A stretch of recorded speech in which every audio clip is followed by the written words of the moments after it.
Renee, I need a little bit more. That's it. That's perfect. Okay. You can't see my Black History shirt. No, honey. I don't want you looking like this. It's for Charlie Kirk. I got you. I got you. You'll be all of that and then some. So, okay, everybody, we're coming up in 5.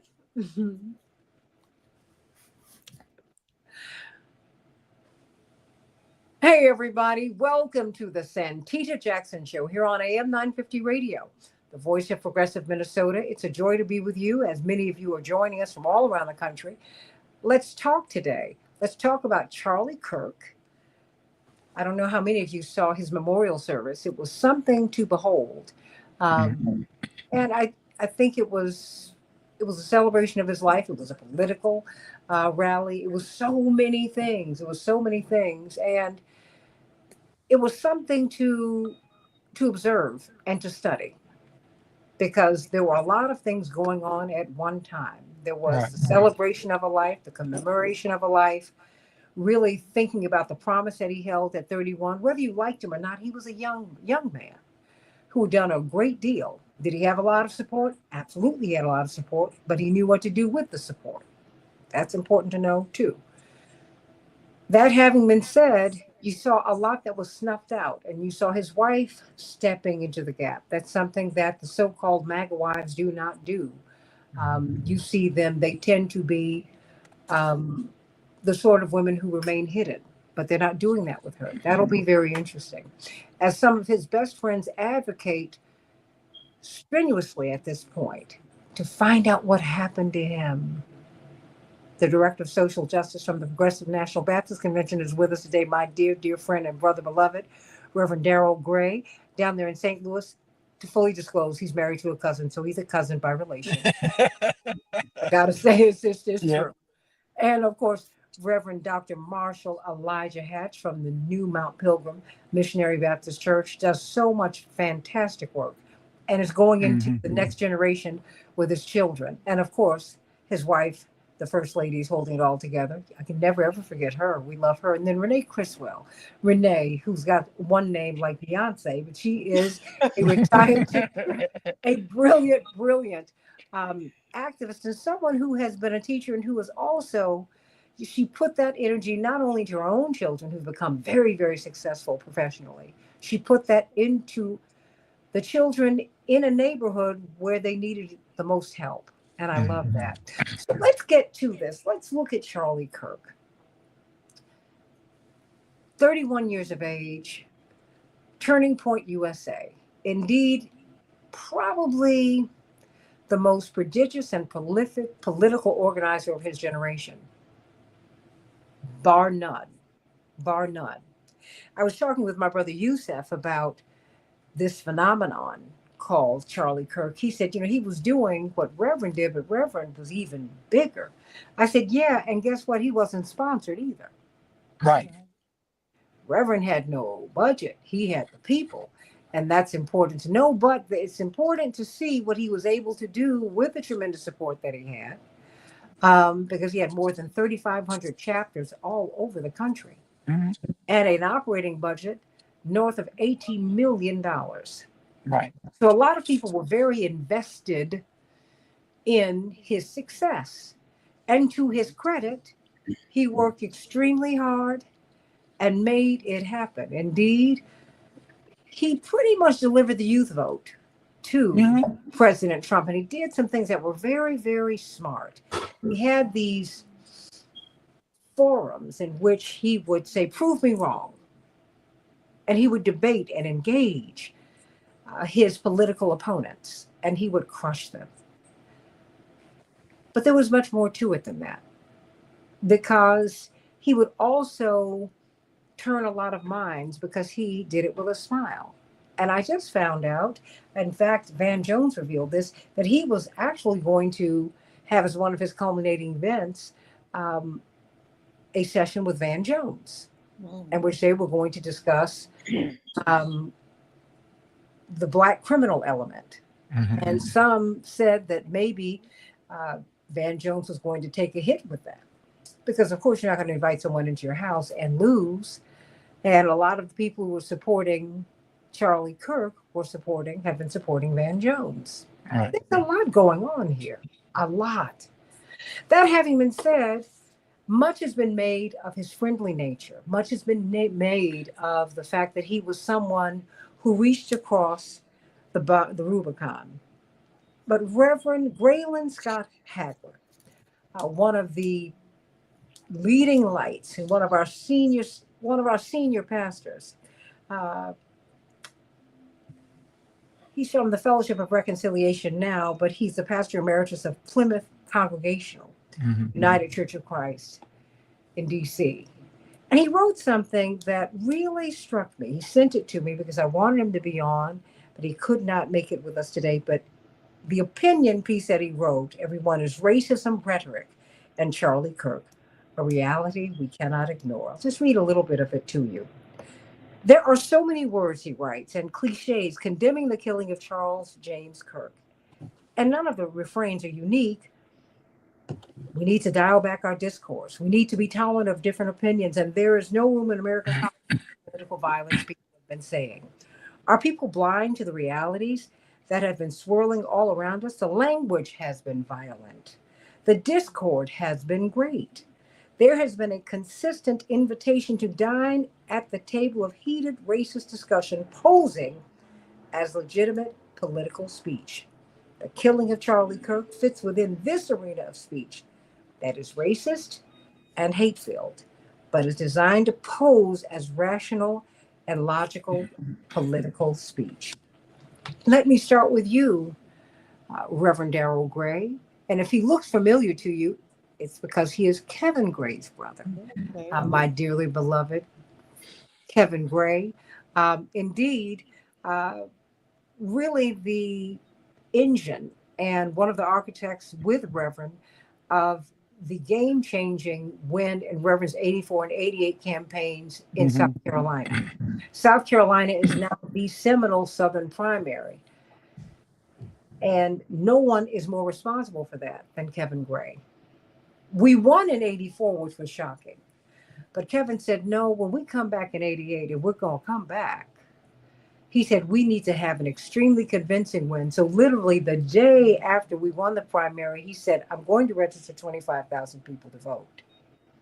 And I'm going to train them for the next 4 years so that when we come back, we will have a convincing win. Reverend won almost 60% of the vote in a 6 or 7 man field. That's right. And so we just thank God for Kevin, and get the book, Killing Trayvons. That is a book that he edited. He put so much energy into it. And but I'm glad to have you here today, Reverend Darrell Gray, because you are from one of those families you all just contribute over and over and over again.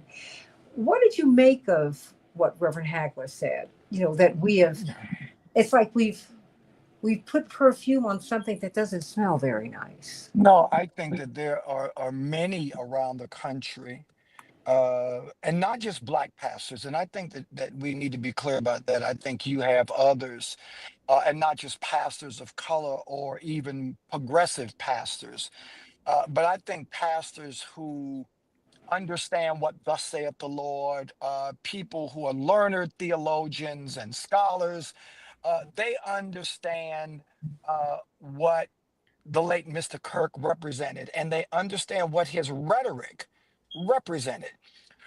It was deliberate white Christian nationalism. It was deliberately divisive. It was intelligent. It was articulate. It was charming.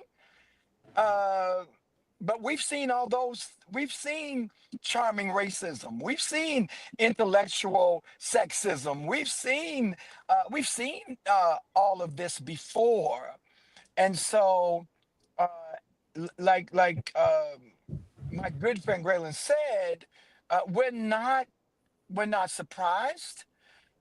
We're not uh, we're not shocked.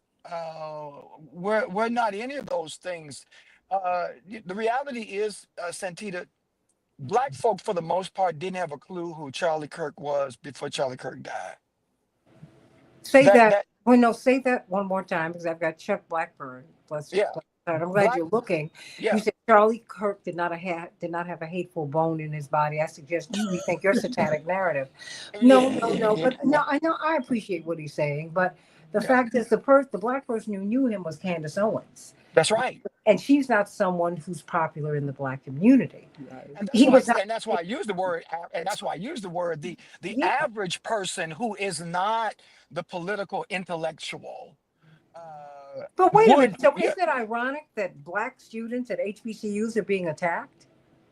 I It mean, is extremely ironic, but Santita, you've lived it through your family, through the history of your family. You've lived it. You've lived the reality of scapegoating. Uh, you you you know. Listen, and I said on a radio show the other day. Uh, First of all, my heart does go out to the Kirk family. I think oh that yeah. there's none of us who condone murder, killing. I tell folk now, let's be careful. Don't put this quote unquote assassination in the same category as a Malcolm X or a Medgar Evers or a Martin King. Don't do that now. Mm-mm. But he was murdered nevertheless. So my heart does go out. But I have a tendency to agree with Reverend Howard John Wesley. While we abhor violence. We stand on that. You've lived it. Your family's lived it. We've lived it. At the same time, violence begets violence, and the violent rhetoric of Charlie Kirk. That violent rhetoric. I want to be concerned about his children Mm-hmm. and them not having a daddy. But I don't think Charlie Kirk was concerned about my children and the children that Sister Renee deals with. I don't think that he was concerned about those children. And that's where I see Charlie Kirk's rhetoric and his legacy. And he was created, like you said. Reverend Jackson built a movement from the ground up, boots on the ground, nickels, dimes, and quarters. That's what he did. Charlie Kirk got millions from his daddy, and other millions from people who created the Heritage Foundation and Mm-hmm. others. So that's his money. That's his money because they said he is 31 years old. We need young white males again. We need young white males, boots on the ground. That was Charlie Kirk throughout the country. So you look at Michigan, you look at Pennsylvania, you look at some of these battleground states, you look at Wisconsin, you look at where his his minions were deployed. And it is no coincidence that the foundation was quote unquote Christianity or white Christian nationalism. It's Why? it's And it, what is white Christian nationalism? I am so listen. That's why I love your show. I think that people need to understand that it is a political ideology, and it's a cultural framework that puts together a particular kind of white conservative patriarchal Christianity with American civic life. Now, scholars like Dr. Hatch, because I'm just a Thank country you. preacher. Because wait a minute, no, wait a minute, Yeah. because I see him sitting up here like this. He's taking notes and he's going to give So, some right, eschatological right, stuff you're right, to. exactly. So I'm gonna say, like scholars like Dr. Hatch, he might, define it as not as a religious movement. He Mhm. gonna say, now, Reverend Gray, white Christian nationalism isn't a religious movement, and I would agree. I believe it is a form of white supremacy that rejects a secular, multiracial democracy in favor of white Christian rule. So And how and could you be that's Christian and reject good people? question. You can't. And so that's the issue that we're discussing throughout this country now. When we use that label, and people have so often misused that label, Christian. Am I a Christian just because I attended church? I was baptized. I say Charlie Kirk never professed Christ in his early life. Charlie Kirk, he made it very clear. Oh, I used to go to Catholic mass, but I really didn't get Yeah. into it. So people have used the label Christian to deceive, particularly black folk, since we've known about Christianity. And so there's one thing about being Christian. That's why I said white Christian nationalism has got to be separated from Christianity. They're two different institutions. It's Mhm. white Christian nationalism is based upon a myth. Christianity is, as far as I'm concerned, as a Christian, is based upon what I believe the reality of Christ. As Charles Steele would say, the historicity, the biblical historicity of Christ. Charles Steele would say that. But I believe that there is this white Christian nationalism based upon this myth that America was founded on this divinely ordained Christian nation and must be, this is the most important part, must be reclaimed for white Christians. That's the real. That was Charlie Kirk's reality. That was his message. And so uh, you call him whatever you want to. You call him an airplane. And I think that that's what we've got to do. I think those of us, like Sister Renee, like Dr. Hatch, like your father, like Dr. Wilson, like others around the country, black and white theologians, have got to challenge it when people say that, oh, he could have been the 13th disciple and he's a martyr because he was killed for his religious messaging. No, it wasn't. Although, unless you want to define religion as something that just drives you and makes you crazy, Well, unless that's, yeah. Go ahead. I'm sorry. and no, Reverend Gray, because he was also having a political fight Yeah, that made him fear for his life. We didn't have anything to do with it. I think it's offensive. I agree Reverend, 100%. And like you said, when you have HBCUs having to go on lockdown yeah. because white folk are mad that white folk kill white folk, so now you want to take it out on black folk. No, because Now they we're, keep saying that it's the left, it's the black people who had it in for him. I said, wait, we had noonday prayer at Howard University, okay? right, That was 40 years ago. We didn't know anything. He had not penetrated the Howards, the A&Ts, right. the Clark Atlanta Universities, the Florida A&Ms, the Jackson States. He had not penetrated it because he wouldn't have made it on the campus. So he's not in the orbit of black thought. So for the president and others to continue to push that narrative, number one, it's Yeah. endangering us. It really is, but the reality is, Santita, uh, is that they they don't care. Uh, the president doesn't care about black people, brown people, people of color.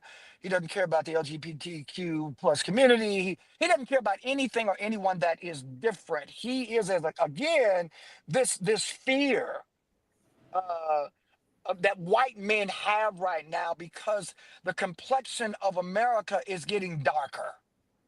And white men lost their mind when 60% of young white voters voted for the first black president, not just once, but twice. White men lost their mind. They were already kind of up and on because, Becky was bringing Hakeem home and stuff like that. But they started dealing with that. But when 60% of young white voters between the ages of 18 and 30 elected the first black president and then went back again, when we look at the Project 2025, when we look at the Heritage Foundation, when we look at what Charlie Kirk was doing, all of this is blowback. It is like, wait a minute, we are losing America. We're not just losing our families. We're losing everything that we know. We're losing, quote unquote, the American way. And white men went crazy to the point, and I'm not saying all white men. So I want to be careful. I'm not saying all white men. Mhm.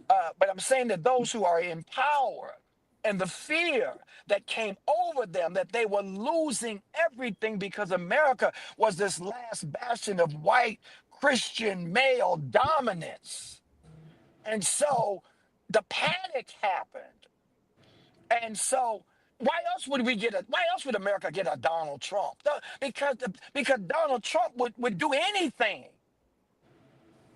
Not Mike Pence, but Donald Trump would do anything And so that is what we are seeing. And so, and I tell people be careful because, and I know we got to talk about Charlie Kirk because the radical right is going to continue to use the Charlie Kirk's death and his organization to go back to white rural America and young white males and say everything that you believe in is in jeopardy, reminiscent of the Reconstruction movement, Reconstruction, when white plantation owners said to white sharecroppers that the freedom of black people is to your demise. Therefore, let's create the Ku Klux Klan, which was not created by poor white folk, but by rich white folk that use poor white folk. It is reminiscent. History is repeating itself. And so we have to be very careful. And the militarization of the National Guard, sending them into Baltimore or Washington and Washington wanting to send them to Chicago, but Chicago said, no, don't bring that foolishness here. No, they Or just brought out right, now. right. Now They it's just brought ICE. And so, but you've got that, you've got redistricting, you've got 48 U.S. senatorial appointments that have taken place while the nation is talking about the death of Mr. well, Kirk. sure. Although we need to talk about it, Mhm. but there are a lot of things. So it's Barnum and Bailey. It's sleight of hand. That's what it is. And thank goodness you and folk like you are calling it out and saying, wait a minute, now let's have a real conversation about this. And so that's kind of where we are. And I know the Progressive National Baptist Convention uh, and our national president, Dr. Peoples. I know that through our social justice component, of which Dr. Hatch has contributed largely to, we're going to make sure that we get on top of the mountain and on top of the wall and stand in the gap. And we're going to let people know we're going to educate, we're going to inform, we're going to partner with organizations like Rainbow Push Coalition and others, and we're gonna let people know we're gonna push back against this false narrative that Charlie Kirk was putting out there because we believe that it damages democracy as a whole, but it damages the lifestyle, the livelihood, particularly of people of color, people of poverty, uh, and people who are just simply different. Reverend Dr. Marshall Elijah Hatch, what say you? Because Well, you were trying to talk about this yesterday. We hadn't Mm. even finished with with the memorial. He was Reverend and Renee. He was ready to go. I said he is wound up. Well, first let me just start there. Why there was something that it seemed unsettling. It seemed like you were unsettled by it, or certainly you wanted to respond Mm. in that moment, Reverend Hatch. Why? well, Reverend Gray is just, in a more than comprehensive way, set the table on the piece. He said it was Balm and Bailey and sleight of hand, and I wanted to add and effective. Yes, yes, Yes. yes, yes. Mm. Unsettled because we're at a very dangerous time. Mm. And it's effect. It was great television. It was great theater. It was great statecraft and stagecraft. Mm. And I just don't see a I don't see a complementary strategic apparatus on the other hand. I don't see a Yeah. well developed, well defined, well thought out, intentional counter vision of where the country should go and where the world should go. And it's, I mean, because it's very dangerous, Mhm. because America's quickly becoming, a rogue state, Amen. with the whole world going in the other direction. And the only grown person in the room on the planet is Xi Jinping. Mm. I mean, he just looks like the most stable person in power on the planet, which is very bad for America. And so, but I think that what we saw with the Kirk piece is going to be, very effective in terms of political mobilization. Yeah. And I think there's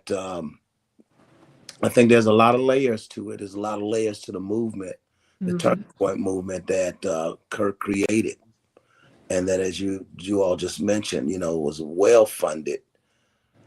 His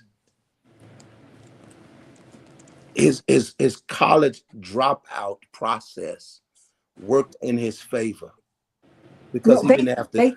they told him Yeah, Mhm. come out of college. Wait, Mhm. remember he did not get into, or yeah, see, you don't apply to West Point.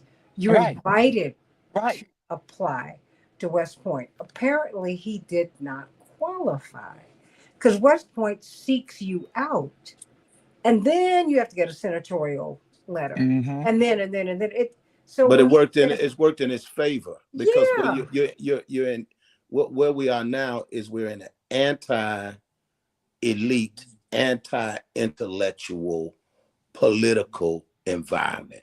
hmm, It worked in his favor because obviously he doesn't think on, metacognitively. He doesn't think on a lot of Hmm. different levels at the same time, Right. and it's worked in his favor, and it's made him effective, with a very simple theology, a very simple faith belief system, a very simple political piece, a glorified shock jock Hmm.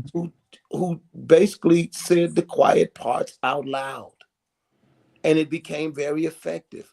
Right. And now it's on steroids and being steamrolled across the political landscape, I think, in ways that are that don't make the future look very promising to me. Hmm.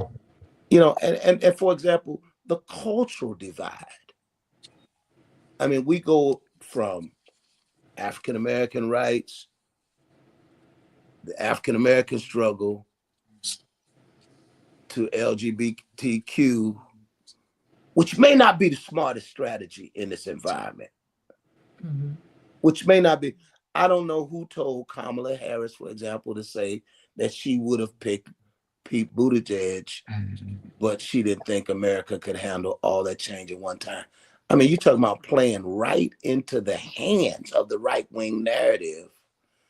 It just wasn't Hmm. smart. I mean, whatever your values are, when you look at where the country is going, the power that religion has, Hmm. that was a religious revival on the right, with a certain power and going to have a certain political organizing dynamic behind it, that is going to be very difficult to counterbalance.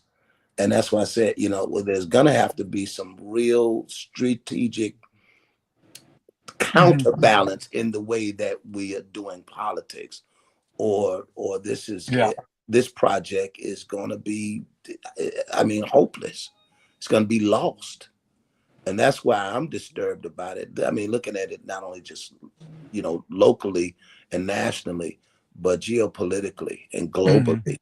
Mhm. It is a very, very dangerous environment that we're in right now. And our blackness has been marginalized. I mean, yeah, the black preacher's the last little lone voice out there, along with the comedians and the poets.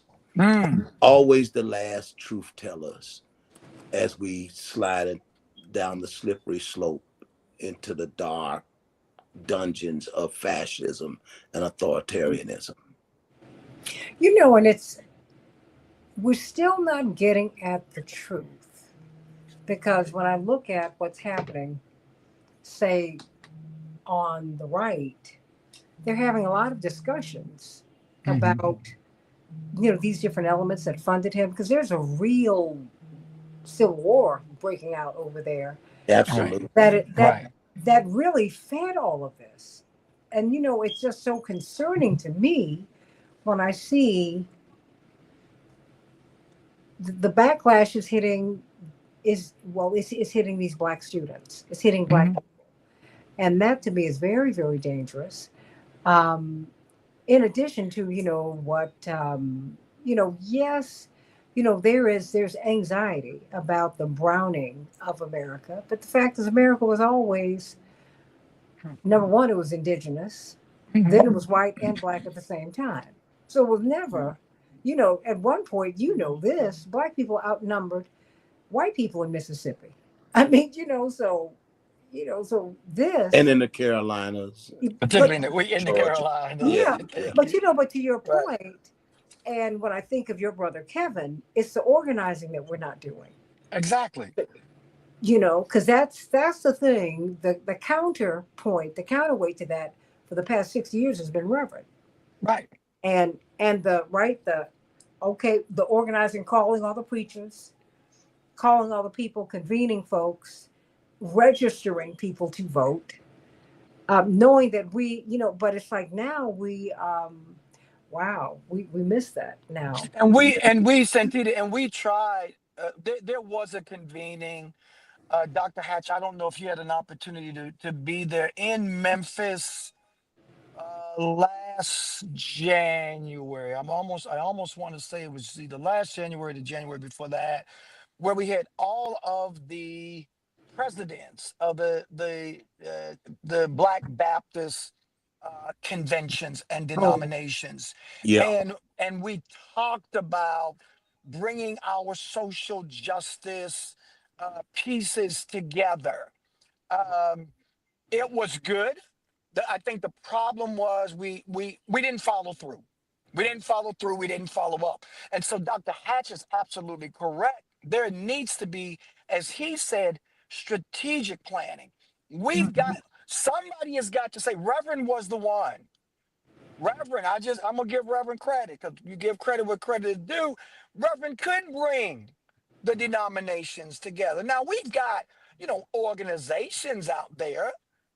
We still got, and I won't call any names. We've got organizations, but do we have anybody or bodies that can say, hey, listen, we need to have a family meeting. yeah. We need to have a family meeting, and we need to have an honest, because Reverend Dr. Hatch is right, and we need to have an honest discussion because, to be fair, Dr. Hatch, when we talk about conservative theology, that's not restricted to evangelicals. Mm-mm. Right. You got a lot of you got a lot of our brothers out there, And wait a minute, and they're getting pulled in. and they're getting pulled in. And so I agree with Dr. Hatch 100%.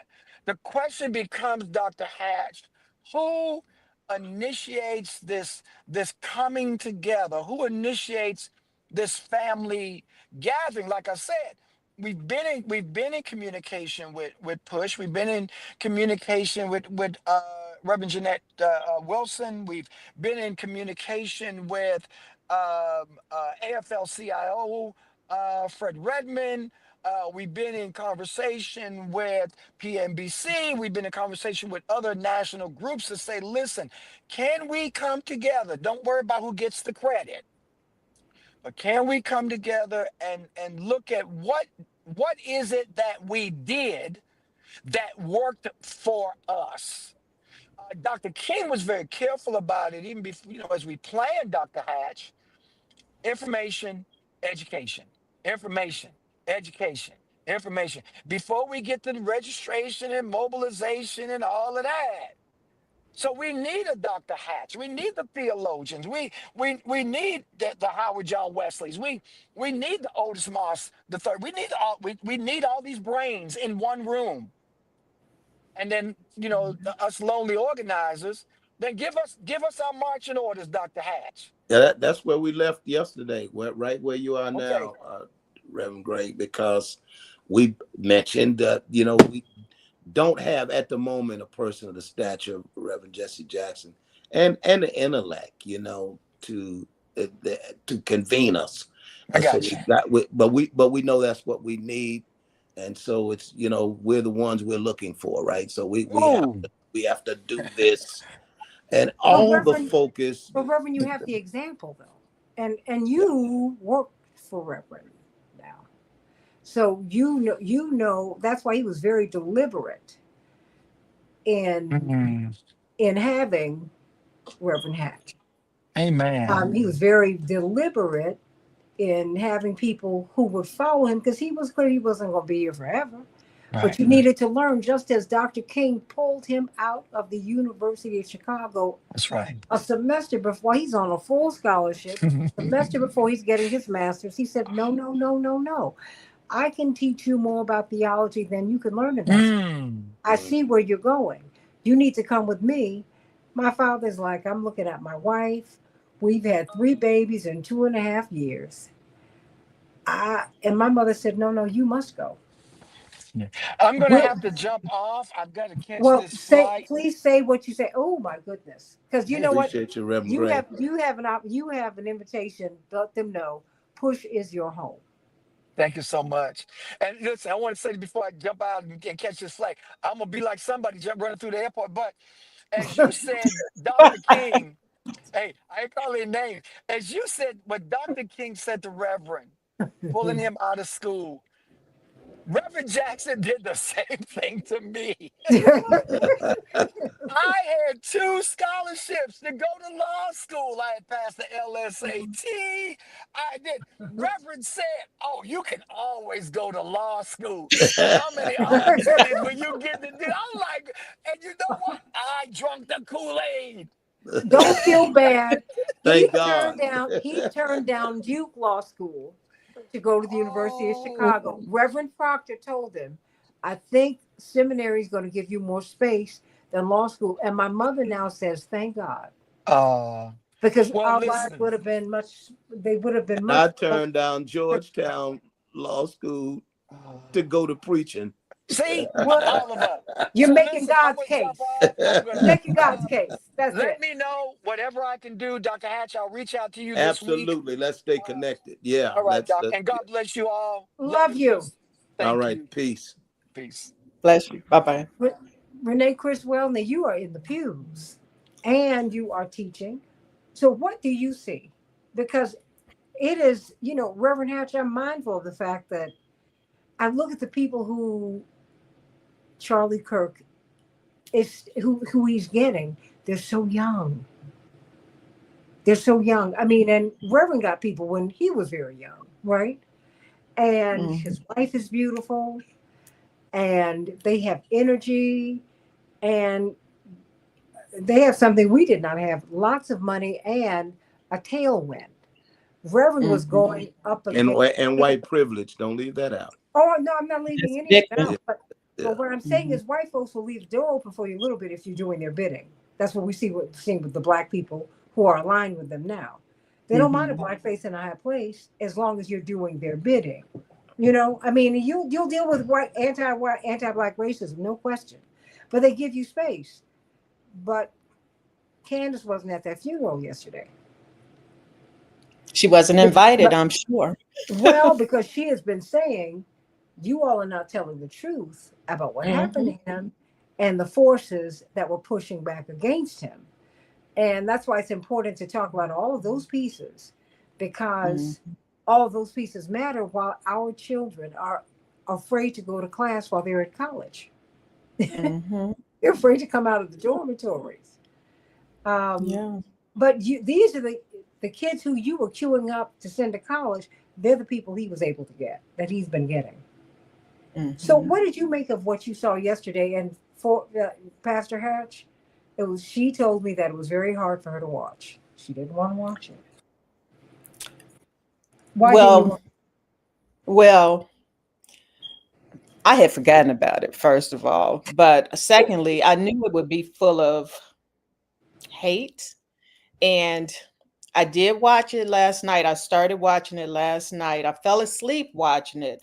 And I thank God that I didn't fall asleep watching Stephen Miller, because I would have had nightmares all night long from all the hate that he was spewing and all of the war language that he was putting out there and all of the our country, our civilization, we built this, blah, blah, blah. You didn't do anything. You know, I was writing down things that he was saying, like our lineage goes back to Athens, to Rome. Yeah. Our ancestors built. We raised up civilization, but we, I guess we're the we, or the you, the them. We're wicked. We're evil. They're virtuous. We're full of hate. We're jealous. We're envious of them. We haven't done nothing according to him, while they've done Mhm. everything, and we just want to take what they've built. Just hate, hate, hate, hate, hate.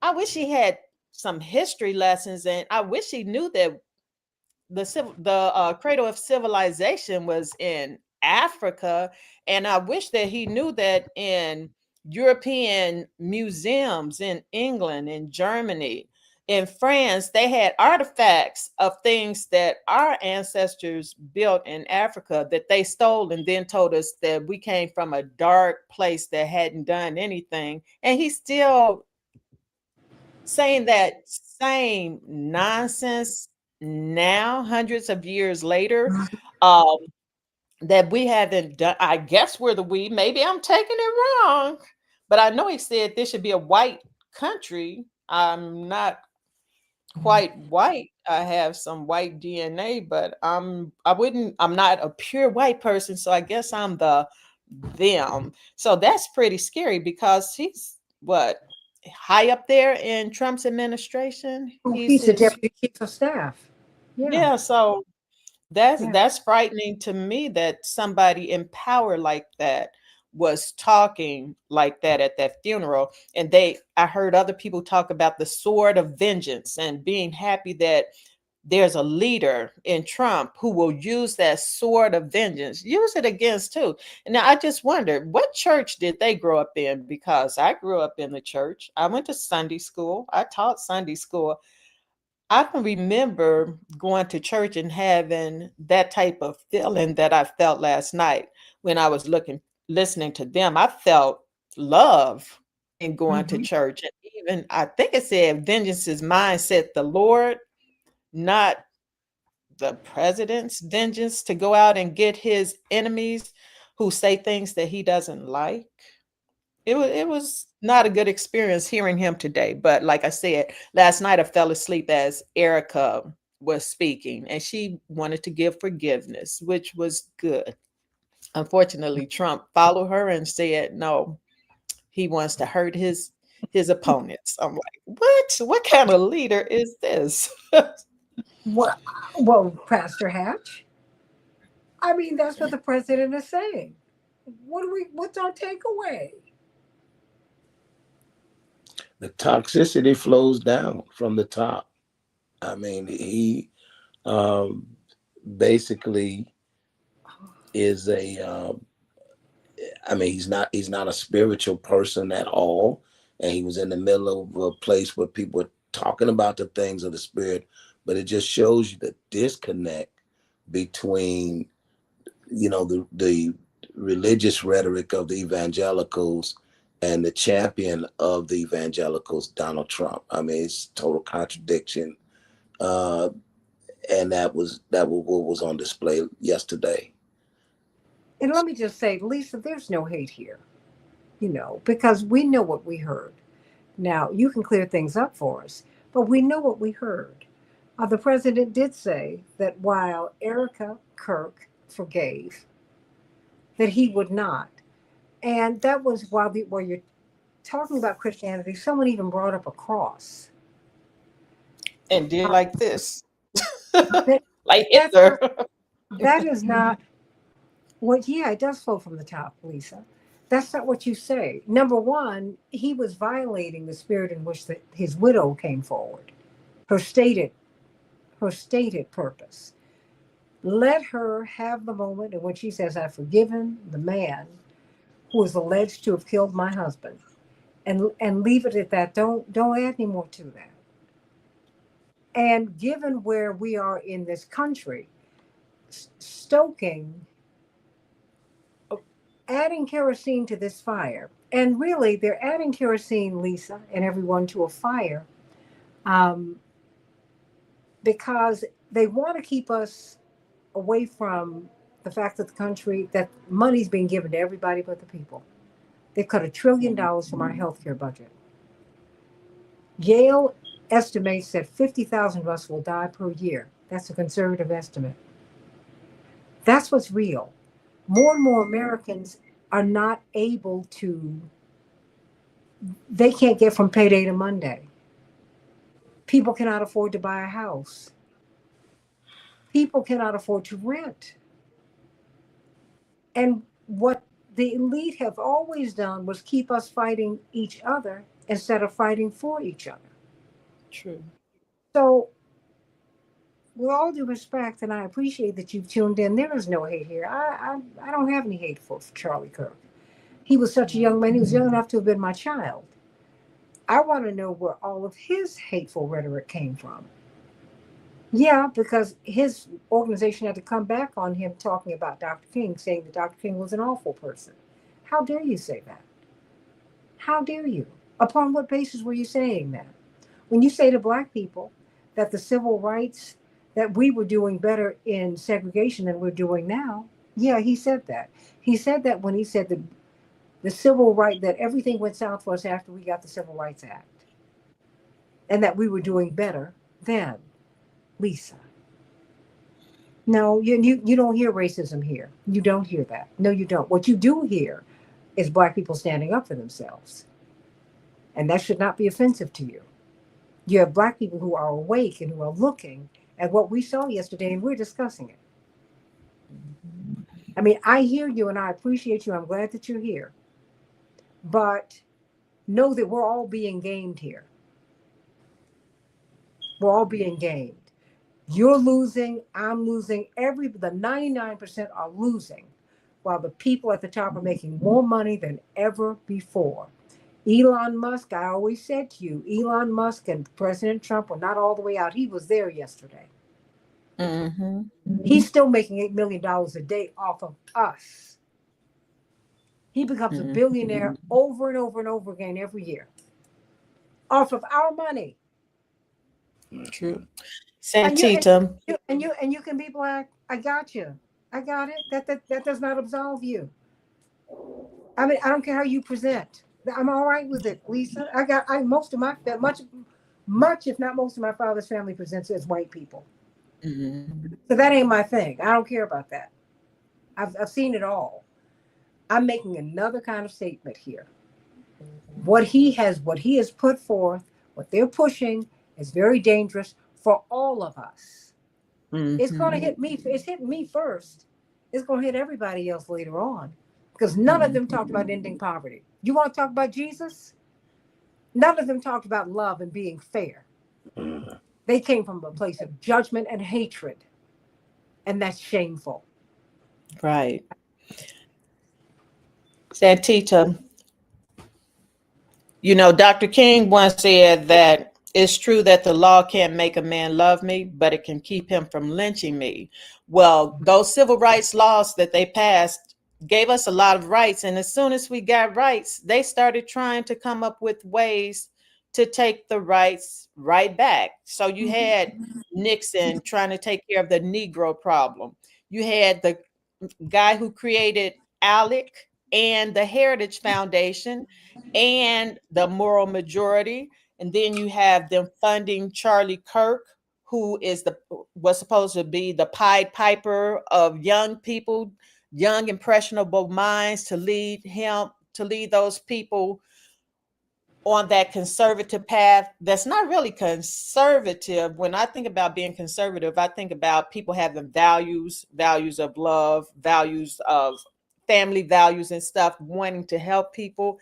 They want to hurt a segment of people, while the people who are actually going to be helped are the people at the top with the money. And if you look at some of those people at the top, They don't seem to have Christian values if you can be in those Epstein files. I don't think you have Christian values, or if you can purposely try to hurt people, uh, like you said, take away their health care. If you want to tear families apart because they might be immigrants, if you want to take away SNAP benefits from people, if you want to take away the funding for education, if you want to strip HBCUs of their money, if you want to go after people based on them standing up against injustice that you're supporting, by the way, that doesn't sound, in my opinion, like conservative values to me. I'm a conservative. I believe in. I'm like, what are they talking about? And they stated love, but love is a verb, not just a noun. Reverend Hatch, Jesus was about love. I hear you, Bernadette, but Jesus was about justice. Jesus was crucified. That was a political killing. Yeah. Because he was standing against an occupying force. This Palestinian prophet stood against an occupying force, and they killed him. Because he wanted people to be free. He wanted people to eat. He didn't want people to be taxed unfairly. That's what he fought for. And he frightened the religious and political establishment. And they all came together and killed him. Do I have it wrong, Pastor Hatch? And hung him on a tree. Yeah, that's what the world does to those that fight against really the abuses of the empire. And it just it's going to be a very frightening season that we're going in, though, and a very chilly one. And so we really need to brace. As we was sharing again yesterday, I think we got one more sort of bite at the apple with the midterms coming up in about a year. And that's why I think that we need to really organize. Everything needs to be about organizing, bringing people together, educating, as Reverend Gray was saying, with information, and then registering and organizing people. That's going to be the way forward. And if there is not at least one of the houses of Congress to put a check and a balance on the president, that might in fact be the end of the republic by next year. Well, the president has just signed an order declaring Antifa domestic terrorists. I hope part of his calculations that much of Antifa are always the police and intelligence services. They come masked. You don't know who they are. You do know that. So, it's an attack on that which gives us progress. That's what we're seeing right now. And so, yeah, everything was prettied up yesterday. And certainly I watched because I wanted to see how they were going to do that. And sadly, Lisa, I didn't hear anyone talk about poverty, ending poverty. I didn't hear them talking about justice for everyone. I saw a lot of moralizing while they're still hiding the Epstein files. Really? I didn't hear them talking about feeding the hungry, giving shelter to the unhoused. See, that's what Christ did. It's not what he would do, it's what he was doing. Right. And I see the world is still attacking him 2,000 years later. So that's all that I'm saying. If you don't talk to me about being Christian if you're not going to be Christ-like. You gotta give me more than a name. You have to show me something. And none of these policies that I'm seeing. Most Christian thing I heard was this young woman saying that she forgave her husband's murderer. That was a big thing for her to do. Mm-hmm. I want to see how she's going to follow that up. And I pray for her because she's a young woman. She's got 2 children. She is, I can't even imagine what the past 2 weeks have been like for her. I think that's going to be, because that was the other part of what I think I saw. Mm-hmm. I went to church. We had church yesterday. Reverend Meeks preached for us. He is masterful. It was my church pastor's anniversary was yesterday. 32 years there. Oh, happy congratulations! Yeah. Happy anniversary. And so then I come home, right? And I hear the same gospel narrative as was in our churches. So I've been trying to figure out what to make of that. And then when the widow of Charlie Kirk forgave her husband's murderer, at least publicly, and stated, of course, the same thing was done times 8 in Charleston. In fact, the next day, African American Christians were forgiving the murderer of their loved ones in a Bible class. Wait a minute, and went to court and forgave him to his face. And the mother but I thought about that there might be a way out. There's gonna be a battle. Reverend Gray just left us. There's gonna be a battle over the name of Jesus. You know, what is the meaning of the faith of Jesus of Nazareth? Again, what Howard Thurman called the religion of Jesus. And that's the battle that's being played out now. But at least we have a basis on having a conversation from those that are sincere on all of the sides. And I think that that's going to be very interesting how that plays out. There are those of us that come from the bottom of empire, and Jesus himself comes from that same bottom. And Yahweh in Exodus is the God of slaves. And the spirit of Yahweh, after the temple is overrun and the people are exiled, is at the bottom of empire in Babylon and in Persia. And so God clearly has this affinity for those that are at the bottom, those that are being exploited. That's how we enter the gospel, from that place of disinheritance. And so we have to dialogue. You mentioned what we all know, and that is that the basic white people, the leases of the world, are being exploited by the oligarchs. Well, and Lisa's black, so that you know. I saw a blonde one. I forget. But she's black. Oh, okay. Okay. But the majority of the people that were in that audience yesterday, and I'm just going to tell you the God's honest truth. I drive around the city, go around the country. I see how white people live. I live in the heart of the black community, and I live where I live. I live better than they do. They have so very little except their whiteness to hold on to. And they're exploited by demagogues, of which, Trump represents that. And so if we can ever get to the point where we can cross that divide and begin to, see each other as human beings, those of us with our faith and our faith traditions that are sincere, I think that could be one of the ways that we can find our way through this, which is why I always love you, Santita, for always, the gracefulness of not really being interested in name calling on all of the sides, all of the stuff that creates these walls and barriers. But some of us are trying to see our way through it. And Jesus of Nazareth, again, for those that believe it, this is a gospel for the poor. The Spirit of the Lord is upon me, because I've been anointed to bring good news to the poor, to the bruised, to the brown, to the blind, to the broken.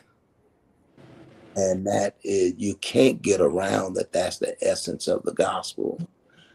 Can we have that dialogue? I mean, and that's, again, Dr. Gray shared that a lot of what, I don't know whether or not Charlie Kirk was sincere or not sincere. I knew he was not sincere with his racist rhetoric. I knew that was shock jock. And and that demonstrates just a lack of trustworthiness. I mean, and it was painful. And that you could do that to other people, right? Intentionally, knowing, willfully, the verbal abuse of Black people. That's That's not Christian.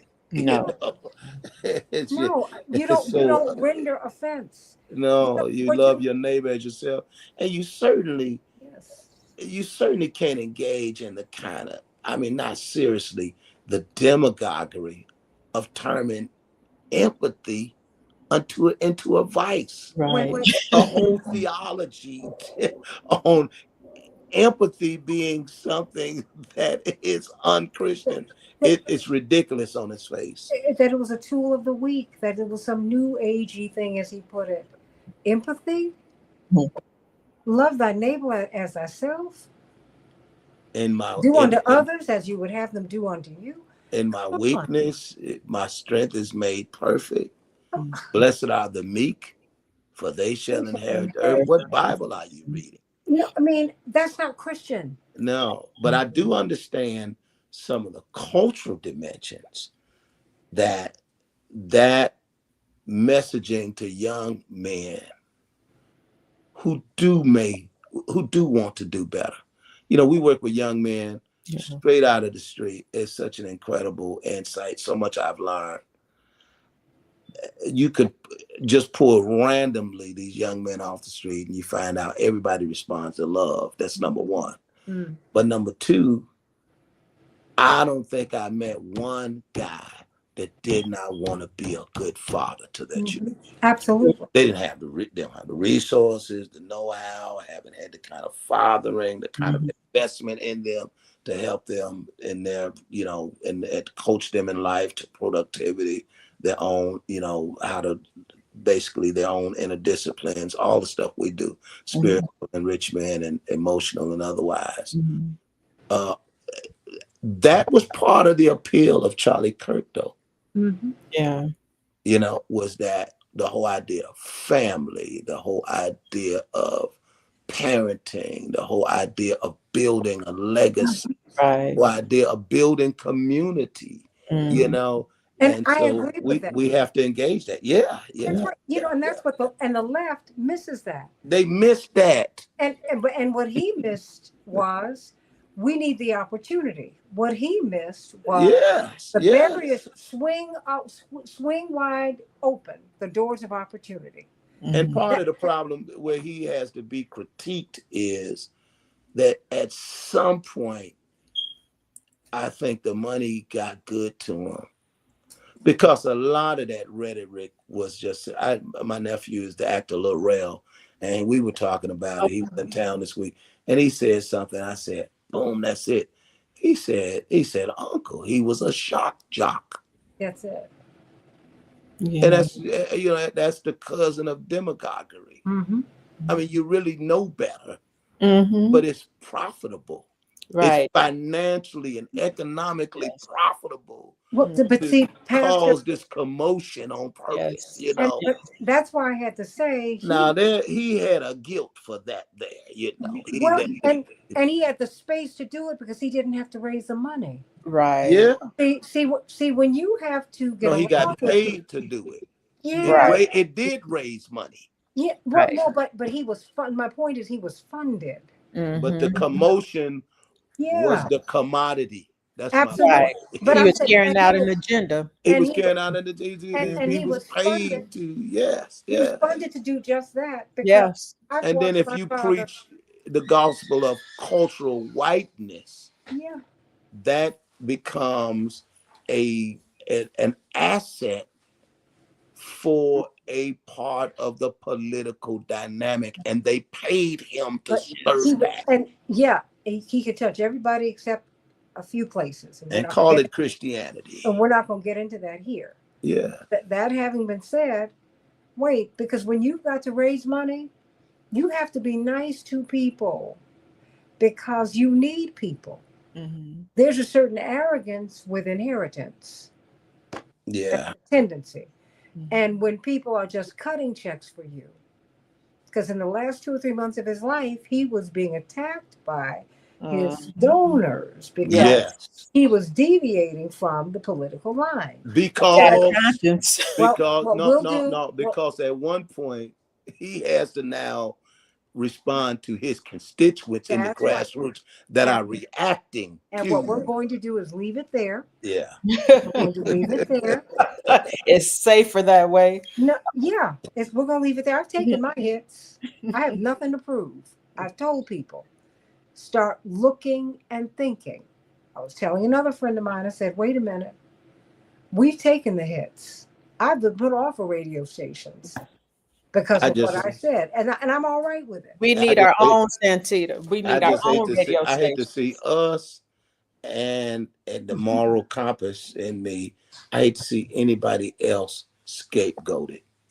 And it's going to be just very dangerous. It moves from the migrants, Mm-hmm. it moves to us. And to be very honest with you, because all of us had these relationships, it's going to move to Jewish people. Oh, it's already there. I really hate to see what Netanyahu's. Well, it's already there, but it was It's, his people who were funding him. and Right. that's So, the quagmire that so Kirk was in, that, and it's not going to have a good outcome and everybody, because, yeah, this is what happens, yeah. because The demons you wake up when you stir the demonic stew. so, and, It's and uncontrolled. Chaos by definition is uncontrolled. well, Oh, it was okay to talk about me. mm-hmm. See, the thing is, you just bottom line, everybody, don't play with God. Right. No, Please don't do no, no, that. And what no. goes around does come around, and people are playing a lot of games, and people are hungry out here. And Yeah. we got two choices: chaos or community. Dr. King said Where do we go from here? it's going to And be we one answer or the questions. other. Yeah, yeah, And just know that Jesus was for the disinherited, not the Yes. people who smelled nice, looked nice. absolutely. All the people who were at the bottom, those were his Mm-hmm. people. Mm-hmm. So, what do you want to say before we go? Because I'm No. over. Well, last night Trump said that Kirk, who's a martyr now, told him the day before he died, I believe he said, go take care of Chicago. So he is going to use that to justify coming to get vengeance on the people of Chicago. I don't know, Santita. But Maybe Renee, that's what he said. He told us. We don't know. right. I don't know what he believe said. it. No, Yeah. This is justification. No. He had bigger fish to fry. So that's what everybody's saying. He's Somebody going to said, come and here. I got a letter from him. Yeah. But we ain't seen the letter. So I mean, Right. The receipts. We haven't Right. seen No the receipts. receipts. None. all I know is that these kids at these HBCUs are afraid to go to class. Yeah. I And know they should be. there's a young man, Trey Reed, who was found hanging from a tree at Delta State University. They say he killed himself. Okay. Something about that. No. Math ain't mathin', because in Mississippi, you hang yourself in a public way. I don't. Yeah. So I'm just saying, what these people are doing, they didn't call for healing yesterday. No. At least if you're still listening. No. They didn't call for making people whole. If you want to talk, don't just talk about Jesus. Be about Jesus. Otherwise, that's not what this is. I'm going to give each of you closing thoughts, and then we're going to get out of here. Renee, what do you want us to know? Well, first of all, thank you for letting me be a part of your panel. I just want people to be vigilant. Jimmy Kimmel, in this capitalist society, money talks. So he's going to be back on the air. That's So right. we do have power. We just have to get together and exert our power to make changes, because we're going down the wrong road right now. We've got to change things, and we can. We're still alive. We can change things. There's that. Pastor Pat? I want to piggyback on dynamic teaching, Sister Renee. Oh, thank you. She brought the illustration out. We have the power. And I can tell you, I'm a New Testament of Christian who believes that on the day of Pentecost, that God put the power in the people. Yeah. And I believe that's where the Black Panthers got it from. The people have the power to the people. We can't be discouraged because the people, when we come together, that is the demonstration of the real power. And of course, that's the power of God in us. We don't get the Holy Spirit by ourselves.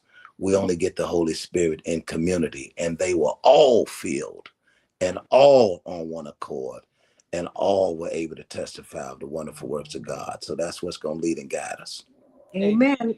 And all flesh shall see it together. Amen. Amen. Amen. I love you all. May God Love bless you. you on this anniversary. Next time, let me know so I could be there. Absolutely. I would have left work for you. Lord have mercy. Well, Yes. you know, I'm coming always It time. was a good service yesterday. Bix was very good. Oh, well, look, I tell you what. And the male, they were there with us yesterday. Priscilla. AM Priscilla and I. 50 Radio, everyone, New Mount Pilgrim Missionary Baptist Church. When you come to Chicago, go by this church. Hear some great preaching, see a beautiful cathedral, and meet a wonderful first family. Pastor Marshall Hatch, First Lady Hatch, and their son, and all this. It's just a wonderful family. And they are moving into ministry like Thurston's into yet another generation. And we are so grateful. And they're ministering to the people like you minister to people through teaching, Renee Criswell, to the people who needed them the most. And that means so much. Means so much. May God bless all of you. You too. Sending you much love, everybody. AM 950 Radio, the voice of progressive Minnesota.